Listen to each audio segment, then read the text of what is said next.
If you're ever trying to make a sale and you find yourself getting nervous, there's something that you're doing wrong. And this video is going to share that with you. Alright, so everybody has nerves.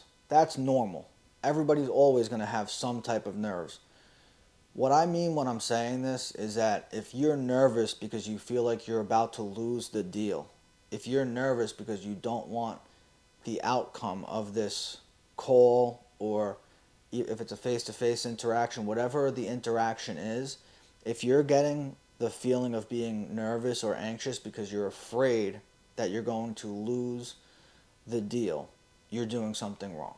What I mean is you're allowing yourself to be too emotionally attached to the outcome of the interaction. And that shines through. Like when you're having a conversation with somebody who doesn't have a motive, your guard is down and you're just enjoying the interaction or learning from the interaction, or at the very least, you don't feel like you have your guard up because you're trying to protect yourself from something. But when you're talking to somebody who has motives, it's going to shine through and make you feel uncomfortable, and you're going to have your guard up and be wondering, like, what's this person trying to do? Is this person trying to get over on me? Obviously, when you're in sales, you do have a motive. But why does it doesn't have to come across in a way where you're trying to take something from somebody. It doesn't have to come off as transactional. And when it comes off as transactional is when all you're thinking about is, what commission am I going to make off of this? What bonus am I going to get? When your entire interaction is based on what you're going to gain from the prospect, it's going to come across in the interaction, and it's going to give the prospect a bad feeling about you. The best way to combat this is to change the way that you're thinking about the sale and to change the emotional attachment that you have. This isn't going to come easily, and it's not going to come naturally, and it's probably not going to come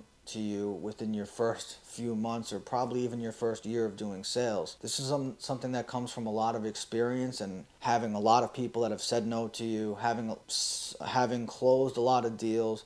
But when you've closed a ton of deals and you've lost a ton of deals, the perspective changes a little bit, and you at least have the power to change the perspective. And when you have the ability to look at the product or service that you're offering, and then to look at the prospect that you're speaking to, and to realistically figure out how this product or service is going to benefit them in the best way possible, and you could start looking at the long term instead of the short term, that's when you're going to stop being so emotionally attached to whether or not they say yes. When you start to genuinely care about if you're serving the client well and if they're going to be happy with what you've done for them. When you start to have a relationship with a client and you know that the clients that really know you, that have done the most business with you, they're happy when you call them. When they talk about you, they speak highly of you.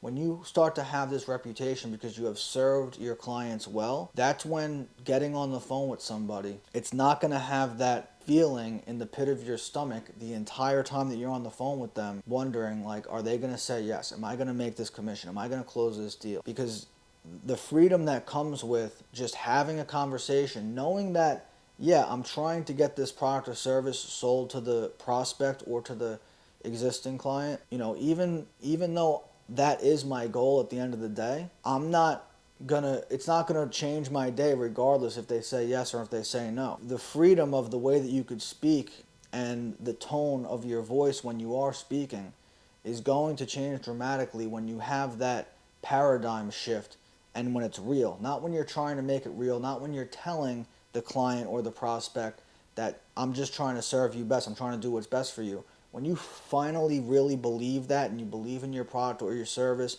and you really are genuinely trying to do what's best for the client, well, now not only do you have confidence, but you have conviction in what you're saying. And people are very perceptive, maybe some more than others and maybe some less than others, but when you're on the phone with somebody that's a very perceptive person and they could tell that you genuinely care, you're going to be unstoppable when it comes to closing these deals. The best way to use this information I'm giving you, figure out how you can genuinely serve your prospects best, internalize that, believe it, and start doing it. And then leave in the comments and let me know how that worked out for you, because I really want to see you guys thrive out there with this. If you have specific questions about sales that you're struggling with, objections that are coming up all the time, leave those in the comments. I want to address them on future episodes. Make sure you subscribe so you don't miss any future episodes.